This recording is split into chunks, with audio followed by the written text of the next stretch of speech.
are you? Who have you decided to be? Who do you want to be?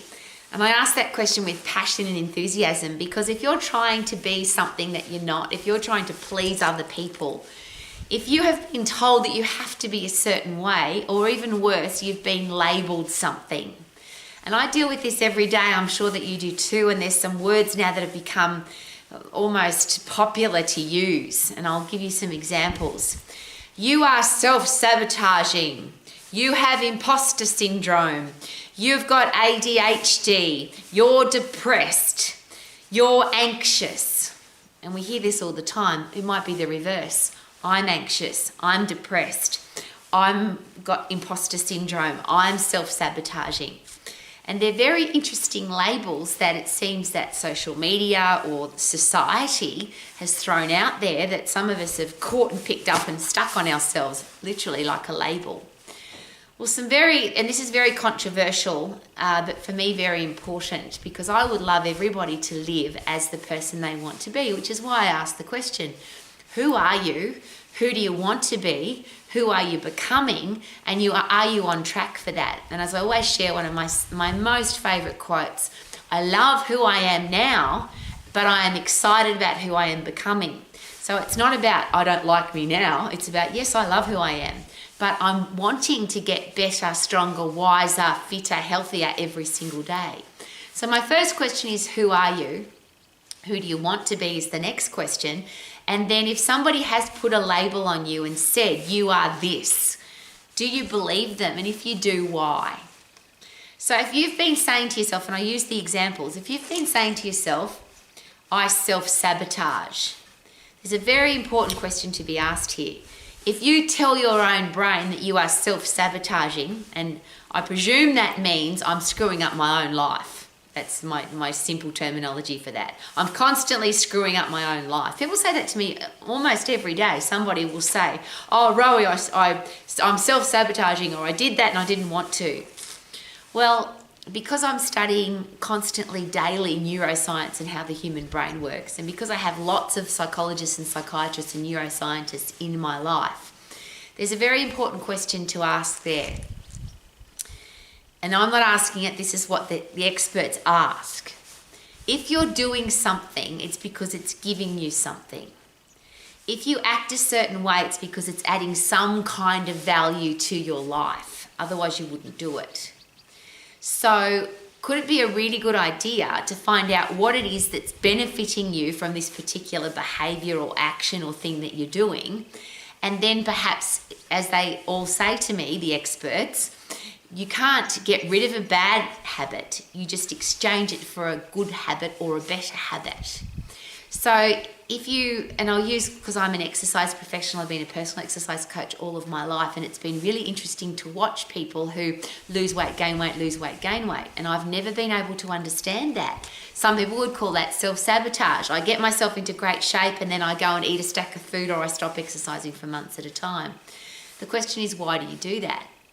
And if you relate that to there's a benefit to doing that, it means that the pain of being fit, being strong, exercising, eating healthy is greater than the pleasure of not doing anything and eating crappy food. There's a pleasure in being inactive and eating food. So the pain of having to go out and exercise, having to work hard, eat food you don't like, that then takes over. I don't want to do that. I want to eat when I bloody well want to, and I don't want to do any exercise because I like that better at the moment.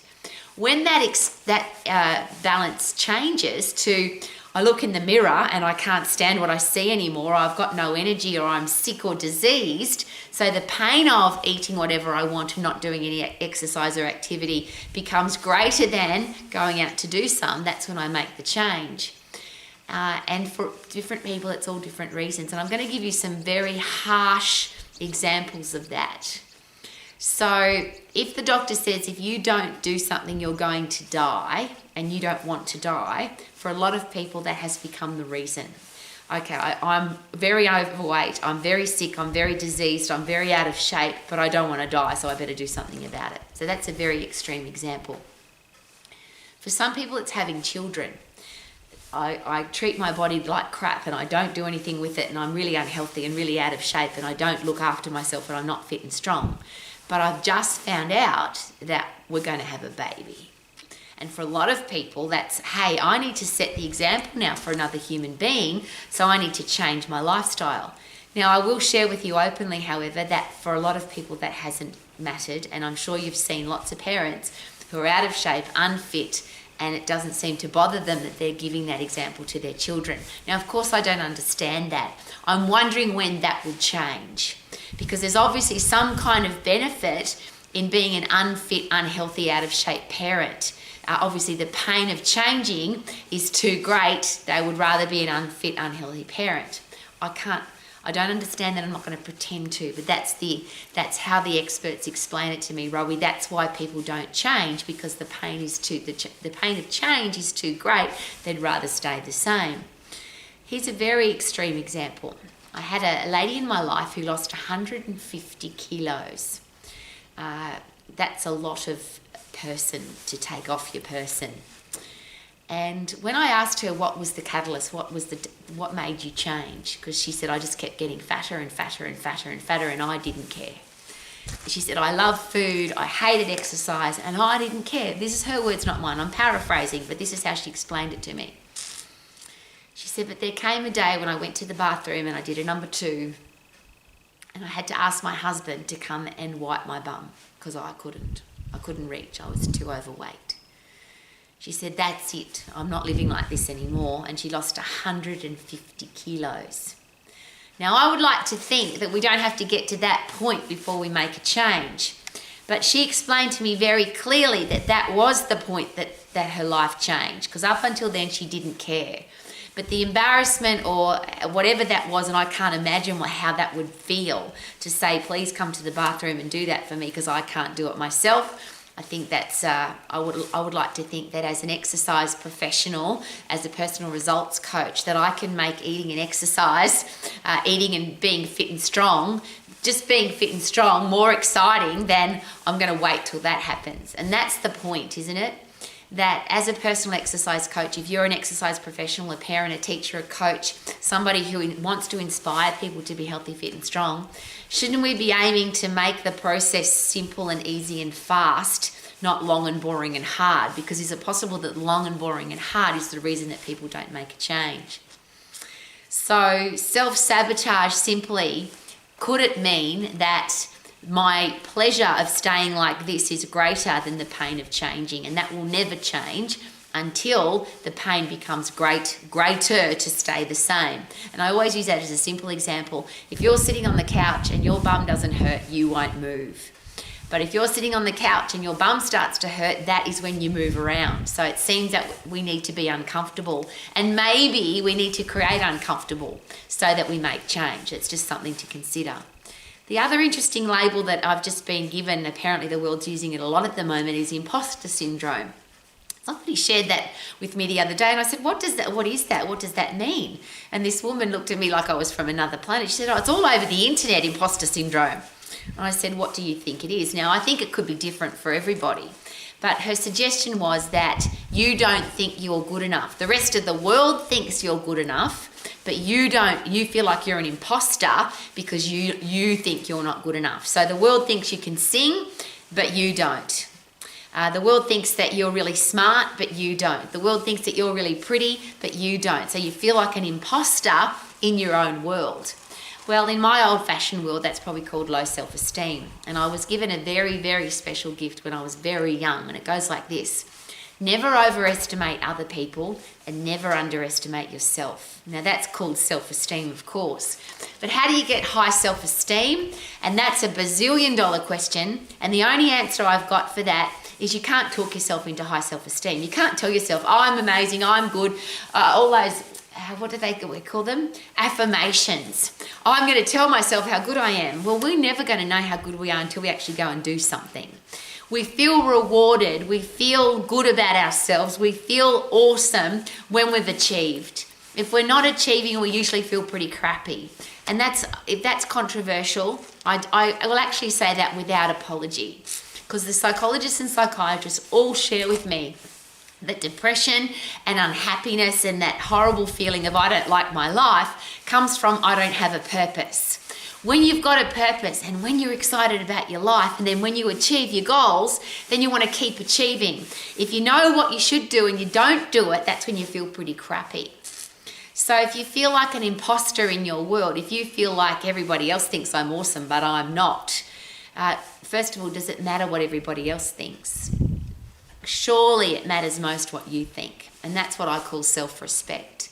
And if you have self-respect, then of course you won't have whatever imposter syndrome is, because you will like who you are, because you have a purpose, you're achieving your purpose, you are achieving. If you promise yourself that you're going to get up tomorrow and exercise and you don't, you'll probably feel pretty crappy because you made a promise to yourself and you didn't keep your promise. Some people call that a lack of integrity towards your own well-being. I made a promise to myself and I didn't keep that promise. Now that's just called a habit process, by the way. You can get into the habit of breaking promises to yourself, which surely means you can get back into the habit of keeping promises.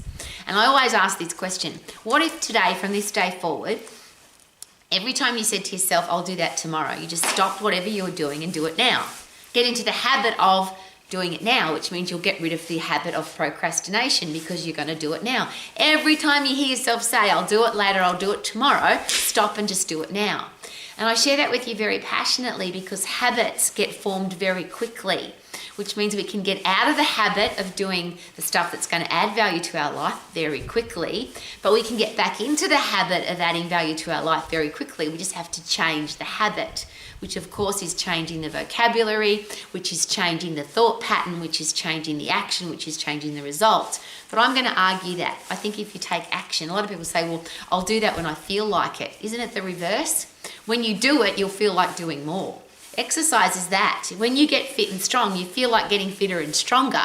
The weaker and sicker and more diseased and more tired and lethargic you become, the less that you want to do. Could that be self-sabotage? How about, I'm just going to change that. I'm not going to live my life like that. I'm never going to end up in the bathroom and have to ask somebody to come and wipe my backside for me. Could that be a really good affirmation? Interesting thing to consider. There's some very controversial labels now that the world is using, and I'm very careful to ask these questions. But if somebody has labelled you as depressed or anxious or ADD or ADHD, and I'll just use myself again as an example, I think pretty confidently that if that diagnosis or that label had been around when I was at school, I would have been labelled with ADHD or ADD. Attention deficit disorder. I had no attention. I didn't want to be at school. I bloody hated it. I didn't like what I was learning. It was boring. The people that were telling me stuff couldn't answer my questions. They frustrated me because I'd say, please can you answer this question? And they couldn't, so they'd say, get to the office. I hated school. And I'm sure that if that label existed, somebody would have stuck it proudly on my chest and said, that girl's got ADHD or ADD. Well, here, how about this? Rather than believing somebody else's label, and I don't care even if an expert gives it to you, and I'll go a little step further than this. I've had people in my life, and I'm sure you've heard of these people, who have been told you can't and they go and do it anyway. They've been told by experts that they can't and they go and do it anyway. I've had people in my life who've been told they're going to die by experts and they just don't buy into that, they don't believe it, and they haven't died. I've had people that have been diagnosed with terminal illness. You are going to die on this within this time frame, and they just won't buy into that. They get a second opinion, a fifth opinion, a 55 opinion, and they decide that that's not what is going to happen to them. There are people in this world who do not accept labels. We get told, our kids get told, we've been told, you're stupid, you're dumb, you're not smart enough, you're too tall, too short, too fat, too skinny, too old, too young, you don't have enough money, you don't have a good enough education. And people have been told all of that stuff, given all of those labels, and they've said, no, bugger you, I'm not taking that label on. I don't believe it's impossible. I don't believe I'm not smart enough. I don't believe that I have to be tall to do that. I don't believe that I have to be a certain weight to do that. I'm just going to do it anyway. And they're the people that I've been studying all of my life, which is why I'm so confident when I talk about be careful of the labels. You will be given a label, there's no doubt about that. There'll be people in your life. I get labelled as the obnoxiously happy woman. I love that label, by the way, but people don't say it in a happy way. People get labelled as ugly, old, nasty, terrible, not smart enough. There's a whole heap of labels that you don't have to take on board unless you allow it to stick to you. So how about some Teflon skin? How about, when I say ignore the labels, I have to be very careful with that. I get that.